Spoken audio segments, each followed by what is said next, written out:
সম্প্রতি শিলা বৃষ্টির ফলে চরিলাম বিধানসভা কেন্দ্রের বেশ কিছু স্থানে মানুষের বাড়িঘরের ব্যাপক ক্ষতি হয়। বিশেষ করে শিলাবৃষ্টির ফলে সাধারণ মানুষের বসতঘরের টিনের ছাউনি ফুটো হয়ে গেছে। বসতঘরের ছাউনি এতটাই ক্ষতিগ্রস্ত হয়েছে যে বৃষ্টি আসলে অনায়াসে ঘরের অভ্যন্তরে জল পড়বে।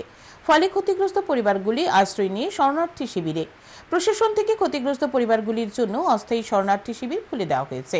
মঙ্গলবার এই অস্থায়ী শরণার্থী শিবিরে গিয়ে ক্ষতিগ্রস্ত পরিবারের লোকজনদের সাথে কথা বলেন পশ্চিম ত্রিপুরা লোকসভা আসনের ইন্ডিয়া জোটের প্রার্থী আশিস কুমার সাহা। ক্ষতিগ্রস্ত পরিবারের লোকজনদের সাথে কথা বলার পর আশিস কুমার সাহা জানান, ক্ষতিগ্রস্ত পরিবারের লোকজন কর্মহীন অবস্থায় শরণার্থী শিবিরে দিন কাটাচ্ছে। তিনি এই পরিবারগুলির পাশে থাকার অঙ্গীকার করেন।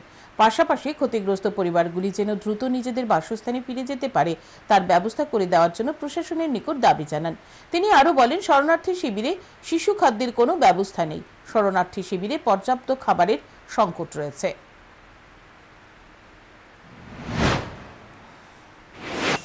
অসুবিধা বা এখানে যারা শরণার্থী হিসাবে এই ক্যাম্পে অবস্থান করছেন তাদের খোঁজ খবর নিতে এসেছি। তাদের পাশে থাকার জন্য আমরা অঙ্গীকার করছি।